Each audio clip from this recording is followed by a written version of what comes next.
All right, we're ready for 2 Peter chapter 2 as we're continuing our study through 2 Peter. Last week we gave an introduction and then looked at chapter 1.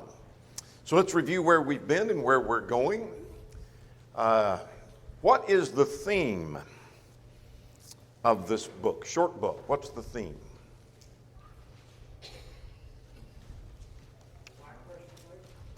I'm sorry?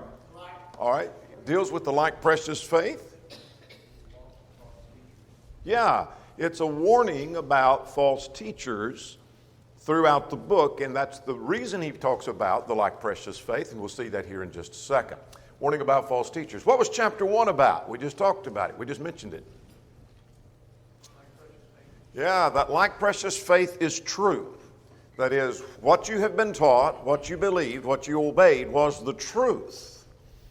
And remember that that's the truth, and don't let these false teachers shake you and move you from that. Now then, this is our outline of the book.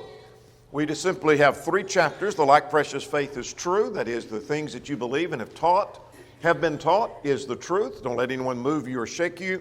There's the warning about false teachers themselves, chapter 2.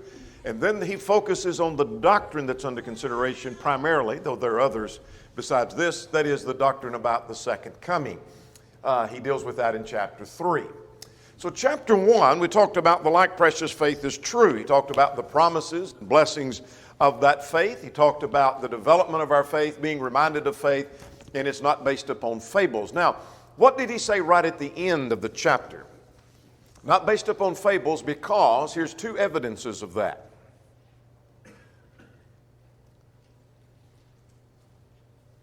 There is 2 things.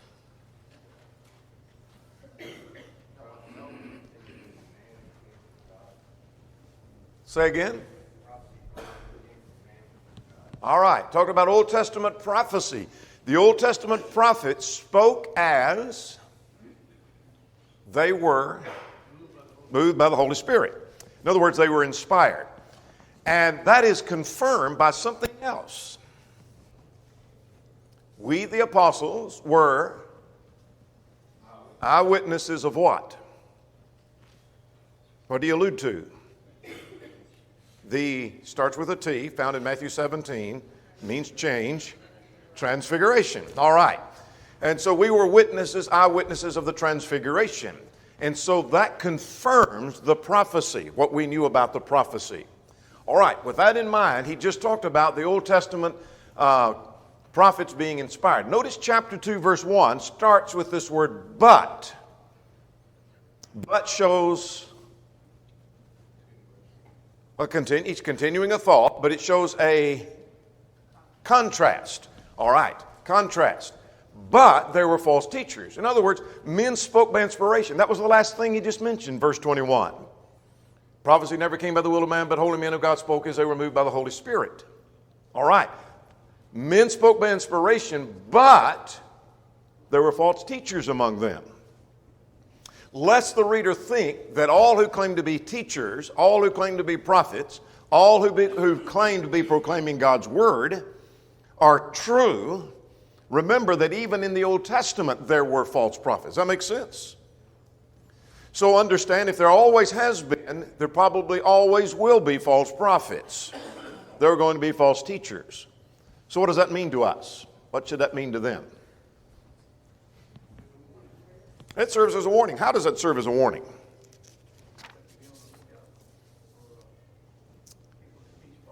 Yeah, don't listen, don't swallow everything you hear. Don't pay attention to every teacher. Examine everything that's been taught by the Scriptures to see if it's true. Does that make sense?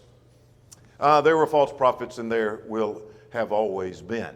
All right, here's chapter 2 now. Chapter 2 has 4 points, and I call the chapter simply Warning About False Teachers. He starts on the note, there will be false teachers. There have been and there will be. It was in the Old Testament, it is in the New Testament. The false teachers are going to be destroyed. In other words, they're going to face punishment.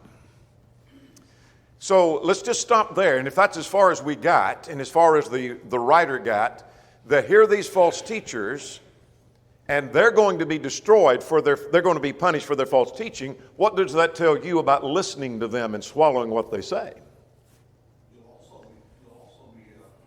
Yeah. Yeah, you're going to be destroyed too. You're going to be punished as well, and that's probably not the person you want to listen to if the false teachers are going to be destroyed. He talks about the characteristics of these particular false teachers, and then he talks about the latter end is worse than the beginning. We'll work through all of that as time permits. Let's go to a couple of questions here. What false teaching, question number 1, is being discussed in this chapter?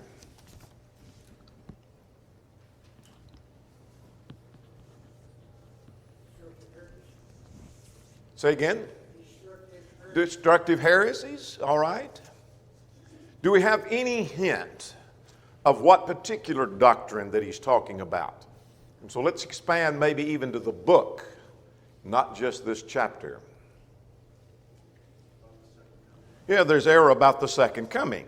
There were scoffers who say, where is the promise of his coming? He's not coming back. He says he's coming, and these Christians talk about how that the Lord has promised. Where's the promise of his coming? He's promised he'd come, and he hadn't come yet. There's evidence he's not going to come. So that's the main doctrine being discussed. There may also include, and we'll talk about what the phrase may mean in a moment, in chapter 2, verses 1 to 3, about they deny the Lord. It might have involved a denial of the deity of Christ. Or that may be a consequence. I'll list it as a consequence in my material here in just a moment. Anything else? Question number 2. What evidence does Peter give that false teachers will be punished?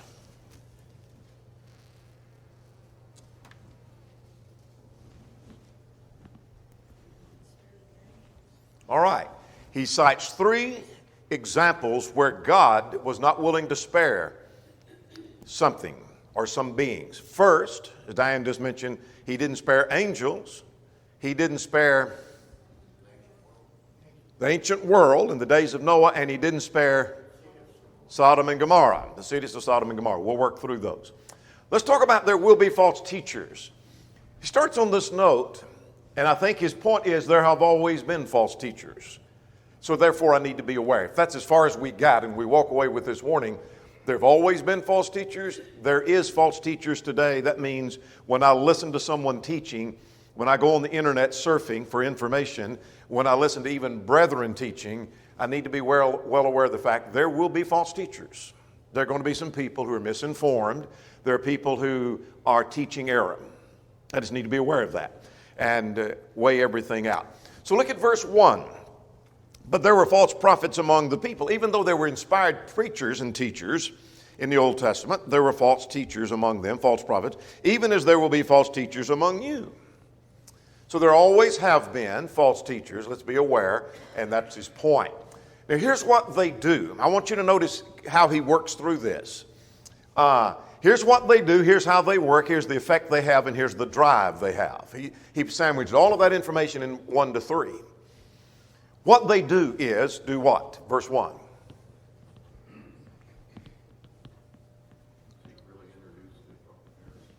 Say again, Tom. All right, they bring in destructive heresies. In other words, that's what false teachers do. They teach something that is destructive. If they're teaching the truth, it's not destructive. So if what they're teaching is is error, it is destructive. It's destroying your faith. It's destroying your soul. It's undermining your confidence in the Scriptures. So listening to let me footnote here. Listening to a false teacher may not destroy you all of a sudden. You hear a false teacher and you begin to listen. You think, I kind of like what he's saying. You may not be destroyed at that moment, but it may erode your faith over time. Does that make sense? It's a destructive heresy. So that's what they do. That's what false teachers do. Now, I'm interested in how they do that. He mentions 2 things. They secretly do that. What does that suggest to you? They don't jump up in the pulpit and start teaching their false teaching. They start introducing it to people they think that they can deceive, and then it starts building momentum. Absolutely. If you didn't hear what Tom said, they don't jump up and down in the pulpit. And so let me illustrate what Tom just mentioned.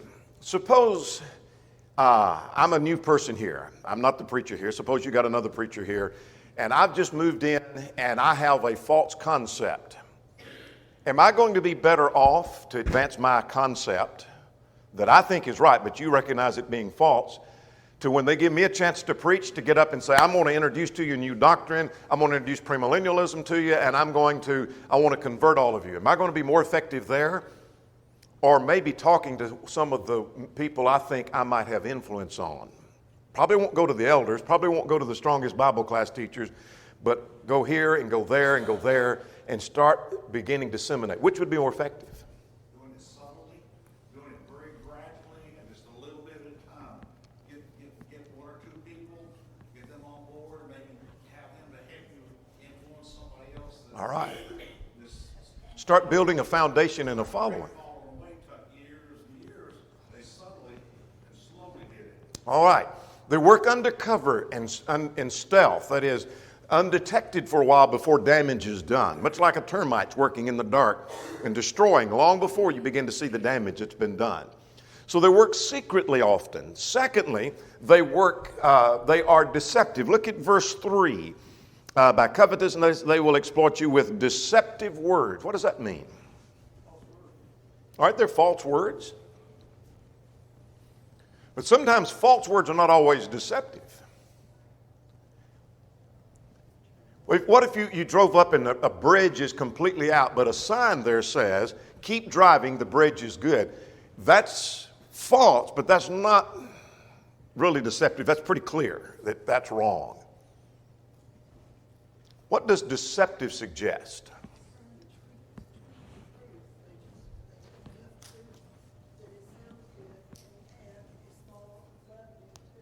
Okay? Take a lot of truth and then mix some error with that. So it sounds good. It sounds right. Has a ring to it that sounds familiar, perhaps. But enough error mixed in with that. Many false teachers say a lot of things. In fact, most of what they may say is true. And they're citing scriptures and maybe mentioning them correctly. But it's that few that they misapply that may be dangerous. So they work deceptively, they work secretly. Let's talk about the effect they have. Verse 2. What's the danger of false teachers? Many will follow. They create a following. It doesn't matter what the false doctrine is. I've heard some of the strangest doctrines among brethren that I thought when I heard about it, I thought, who on earth would buy into that? Somebody does, almost always. The AD 70 doctrine, I thought that's the strangest thing I believe I've ever heard. Who is going to believe this doctrine that the second coming is already past? It's a problem in some areas, big problem. When I heard some brethren denying the deity of Christ, I thought, who on earth is going to buy into that? And they had a following. Does that make sense? There's always going to be a following. Secondly, verse 2, I think this perhaps is an effect. It may be actually what they're teaching. Do with it what you wish. But at verse 2, even denying the Lord that bought them. Maybe that's the effect of becoming a false teacher, or it may be the effect of listening to the false teacher. And I'm listing it as an effect, and you do with it what you wish. But I think perhaps he's suggesting you listen to these false teachers who are denying the second coming, and you saw the Lord promised he's coming back, but you finally buy into the fact he's not coming, then you have to say that the Lord lied to us. And so you just denied the Lord that bought you. Does that make sense? And the same thing happens on a number of issues. That, for example, those who believe that the universal flood of Genesis 6 to 9 was a localized phenomenon. You listen to some of the modernists and some of our own brethren, the universal flood didn't happen. That was a localized flood. And yet God put a rainbow in the sky saying that would never happen again. Localized floods have happened again. So if that's the case, our God lied to us.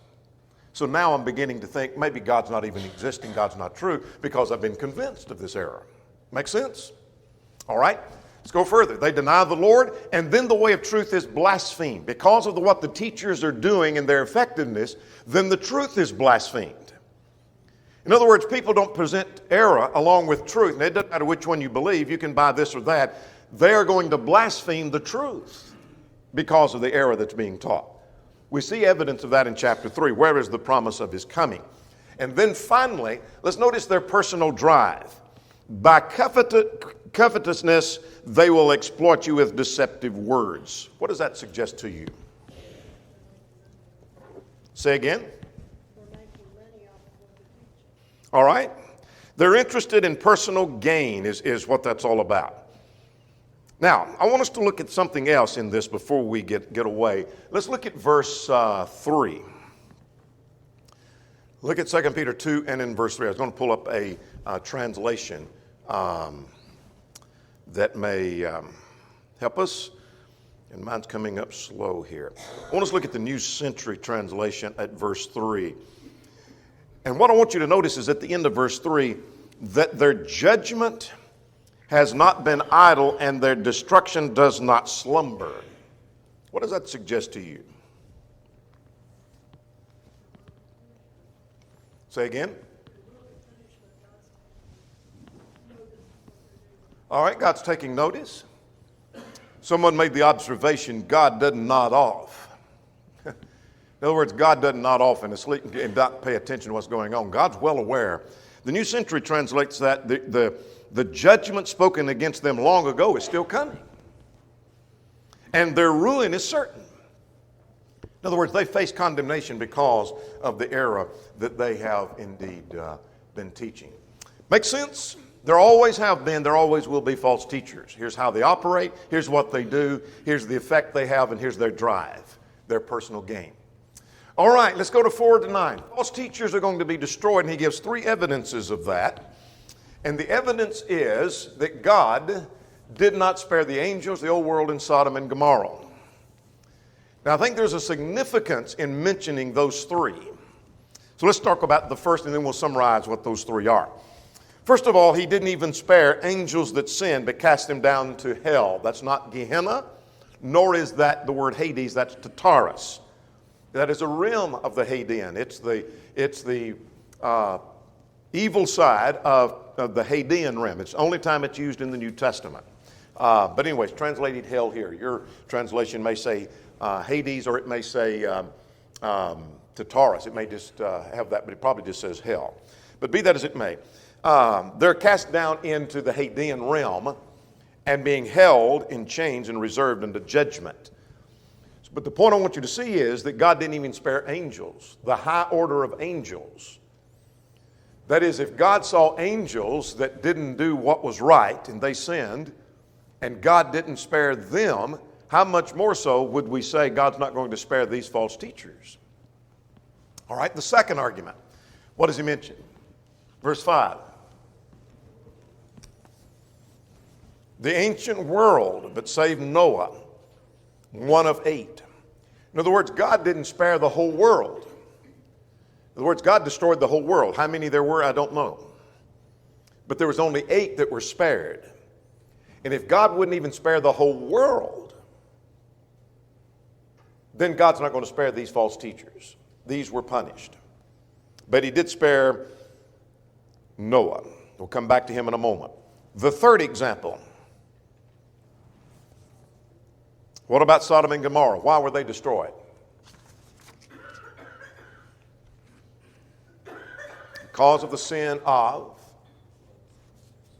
homosexuality, sodomy. God didn't even spare the cities. God destroyed whole cities. And if God destroyed whole cities because they were not living right, he's not going to spare these false teachers. So you see his argument from one to the other, how that he's arguing from the greater to the lesser. If God didn't spare a whole city, then God's not going to spare these false teachers. If God didn't spare the whole world, he's not going to spare these false teachers. If God didn't even spare angels, he's not going to spare these false teachers. God's going to punish them. The world was in the majority. Sodom and Gomorrah, the whole city, the majority of them were doing wrong, and yet God didn't spare them. All right, questions or comments on what he means by that? I want you to notice some phrases that are used.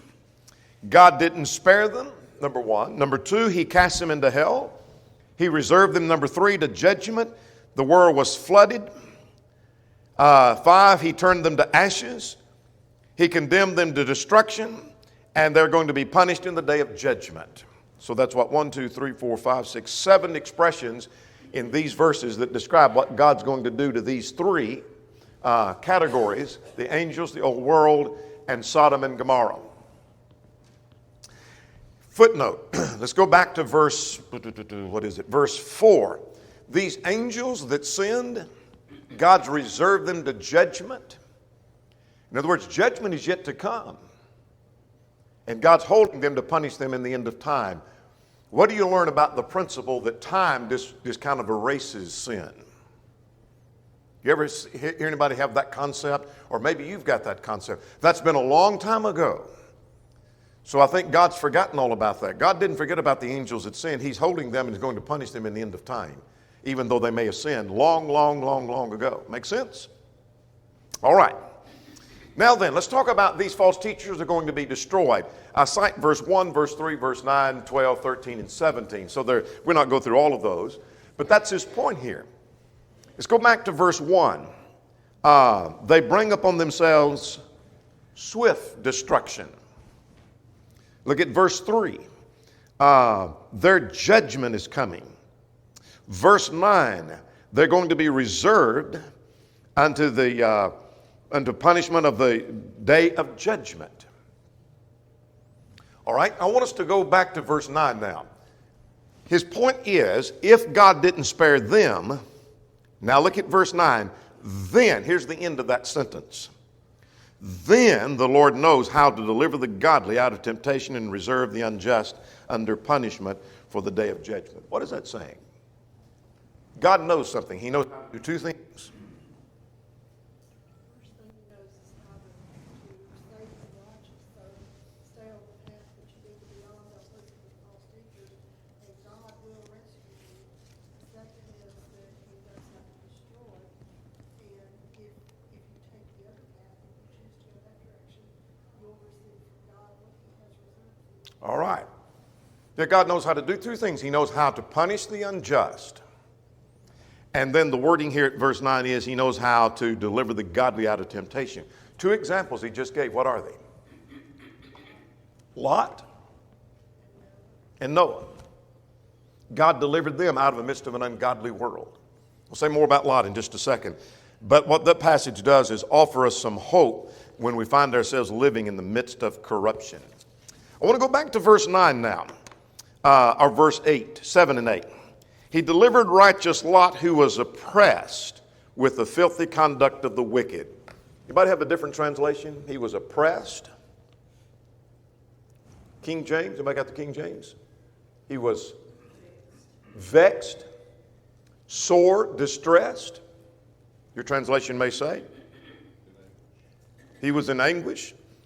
For that righteous man dwelling among them tormented his righteous soul from day to day, seeing and hearing their lawless deeds. That's an imperfect action. Means he kept on being tormented. It wasn't that he was tormented, it's over and done, but it's continual action. He kept on being tormented. The more he saw, the more sick and tired he got of sin. He was absolutely sick of sin. He saw so much of it, it made him sick. He was vexed. He was oppressed. He was tormented in his soul, and yet God delivered him because the Lord knows how to deliver those who are godly. Questions or comments before we go to the characteristics of these teachers? What reflects to me is, since Lot was that way, why didn't he change his environment? Why didn't he move out? That's a good point. He pitched his tent towards Sodom, and consequently there were some consequences that came of that. Losing his family, number one, and he didn't change his environment. But he got sick and tired of the sin that he saw, the corruption that he saw. Yes, ma'am. One thing to consider in that, though, is that surrounding Lot, we talk about Sodom and Gomorrah, but it wasn't just Sodom and Gomorrah. There were other cities that were destroyed too, and he may not have been able to visualize leaving because everywhere around he looked was like that. All right. That's possible, yeah. And it's just, we see that sometimes from our perspective, that we don't have other choices, but why choices? And he still, from what we understand, remain faithful, and we can too. Good point. Good point. All right, let's start at verse 10 now. Let's talk about the characteristics of these false teachers. Let me footnote again. I am not convinced that this chapter is describing every false teacher there ever was or ever is. Would you agree with that? In other words, I don't think he's saying these are the characteristics of false teachers. For example, they have eyes full of adultery. Is it possible someone could teach a false doctrine, error, and not have eyes full of adultery? Sure, I think so. But I think he's talking about these teachers that are under consideration to those to whom he's writing, who are denying this doctrine. They seem to be promising liberty. We'll say more about that in a moment. But I kind of want to divide it this way. This makes sense of if you run through verses 10 to 19, when you get through, and you'd have a whole list of characteristics. But I think if we categorize them, I think we make some more sense here. Here's the characteristic of their heart, these particular teachers. They revile against authority, they revel in pleasure, and they revolt against the right way. Then we'll come to their content of their message. Let's work through this characteristics of their heart. They revile against authority. Let's talk about that for a moment. Look at several expressions that talk about reviling against authority. Verse 10 says they despise authority, which shows they have a disdain for God's authority. So they have no use for that. Verse 10 says they're presumptuous.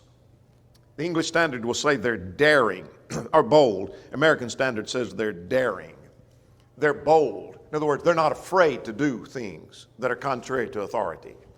So they revile against authority. Look at verse 10. They're self-willed. In other words, they're stubborn. They do what they want. Verse 10 and 11, they're not afraid to speak evil of dignitaries. Parallel expression can be found in Jude verses 8 and 9. The dignitaries are probably angels, though others may be included, but that's something that even those higher angels would not have done. So argued, not only in this text, but argued in Jude verses 8 and 9. And then verse 12, they speak evil of things that they don't understand. In other words, they speak evil of things when they don't know the whole circumstance. They don't know the whole situation. They talk about issues they know nothing about. For example, they may talk about self-restraint, but they're not restraining themselves. Have you ever heard someone maybe try to tell someone how they ought to live when they didn't even know that principle themselves? You need to control your tongue, and yet here's the person saying that's the worst gossip there is. And so they're talking about things they don't know anything about. That's the nature of these false teachers. They're hypocrites, in other words. So here is they're reviling against authority. They despise authority, they're presumptuous, they're self-willed. This is their characteristic. Let's go to another one. They revel in pleasure. These particular teachers do. Look at verse 13. They carouse in the daytime. What does that suggest to you?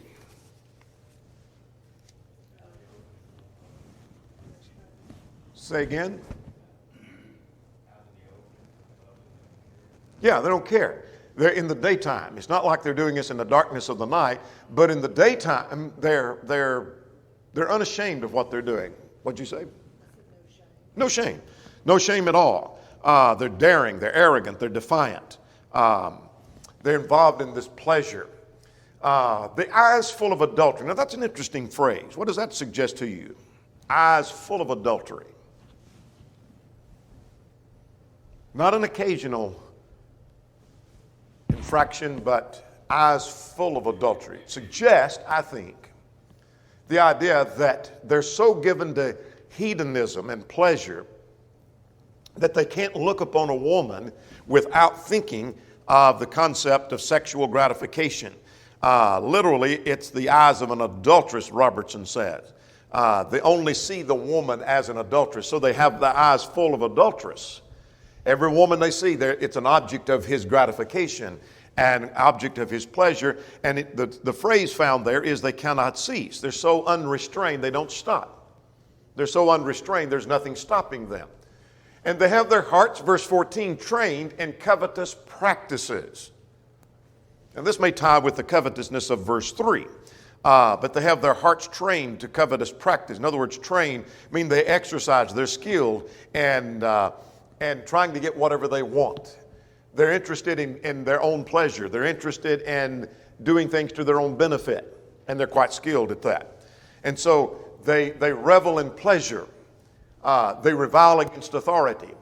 Here's something else about their character. They revolt against the right way. They have forsaken the right way and they've gone astray, and they follow the way of Balaam. What does following the way of Balaam suggest to you? Balaam sold out for money. And so they're willing to do wrong for money, for gain, for personal gain. It may not always be money. If it benefits them, they're willing to do wrong. So notice what three things that he talks about. They revile against authority. They revel in pleasure. They revolt against the right way. That's the characteristic of their heart. These are not honest people. A.C. Grider, who had debated a number of denominationalists years ago, he said, every false teacher I've ever met is dishonest. He said, I've never seen an exception. Every false teacher is dishonest. I'll leave that to you to measure that out and see what you think. Now let's talk about the content of their message. We have a question on this. What question is that? Question number 4. What does wells without water mean? Yeah. It's like going to the well and there's no water there. It's empty. It's of no value. It's worthless. Unsatisfying. Needs are not met. The message they preach is empty. Has no substance to it. It may be comforting, may make you feel good, but there's no value in that. Make sense? Someone convince you of an erroneous concept, there is no value in it. It's like having a well that doesn't have any water in it. It's useless to you. The next is clouds without rain. What does that suggest? If you're needing rain, you have a yard that's drying up, you have a garden or a field or a crop, and you see dark clouds coming, what are you thinking? There's a promise. Good is coming. Good is coming. But clouds without rain don't do any good, do they? And that's the point. They don't deliver on their promises. They build hope. But in the end, it's disappointing. False teachers are like clouds without rain. Verse 18, they have great swelling words. What does that suggest to you? They make it sound good. They make it fit, and I put fit in quotations, the Scripture. In other words, they don't make their message fit the text. They take the text and mold it and shape it to fit their message is really what they do. But they make it sound like it's in the text. And so they have great swelling words, and yet their message is empty. It sounds good. It's well delivered. The next is they promise liberty while in bondage. What does that suggest?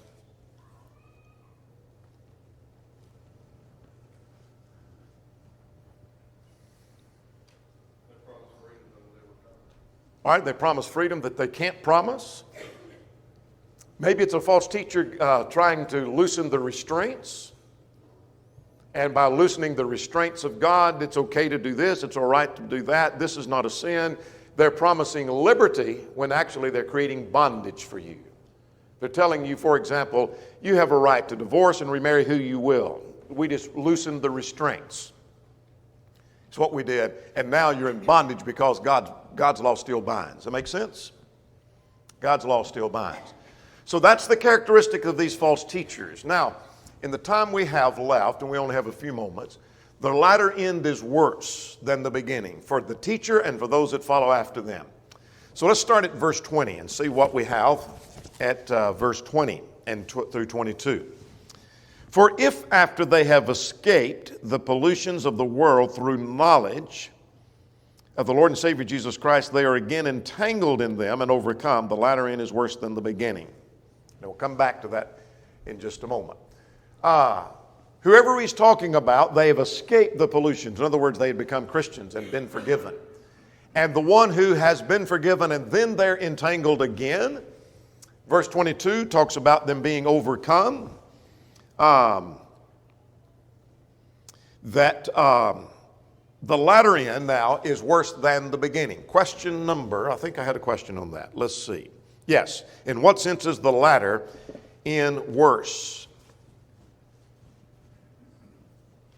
Well, the person that never knows God, to start with, to turn away from God, it is worse. All right? The person who has never known the gospel hasn't necessarily rejected, maybe just hadn't been taught the gospel. His heart's not hardened. He may be receptive to the truth, but the one who has understood it and accepted it and then rejects it, finish my sentence.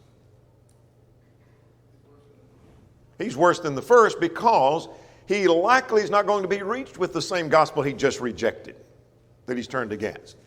And in that sense, the latter end is worse than the beginning. So if you were saying, I want you to teach one of two classes for me in a home study. I've got a person over here that's never been taught the gospel, and here's one who is wayward and rejected and says he doesn't even believe the Bible anymore, though he was a faithful Christian at one time. Which one am I more likely to reach? I'm going to choose this one over here. Is more likely to be reached than the one who's rejected the truth, because the latter end is worse than the beginning. Now let's finish verse 22. It happened to them according to the true proverb. A dog is returned to his own vomit, and a sow to her wallowing in the mire. What does that suggest to you? Christian returning back into sin. Someone that's tasted and lived the word of God and then rejected, like a dog returns, eat its vomit and the pig go back in the mud. All right. What else? That's very good.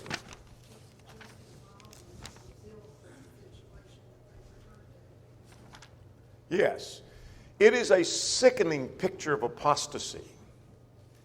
In other words, find me a child of God who's been who goes into sin, whatever it is, or has been misled by false teachers. And God views it, it's like a dog that goes back and eats its own vomit.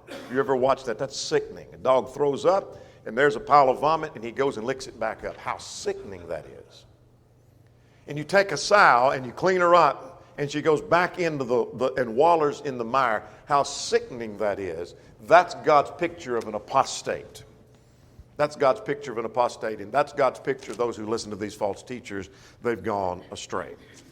Question number, whatever it is, the last one. Let's get one or two practical lessons, and we're done. What do you learn from this chapter?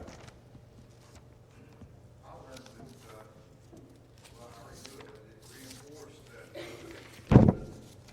Christians, at this day and time, can will be faithful Christians. If you look at Lot, was in the middle of sin, and Noah, over 100 years, preached and was righteous in a total, you could say a total wicked world. Absolutely. Absolutely. Let's get another one. Good point. We need to be aware of our children because we have surrounding us a world that teaches us to act like these ungodly people and in everyday life. And they're becoming corrupted by that. And we need to be aware of what they're being exposed to constantly. Good point. Good point.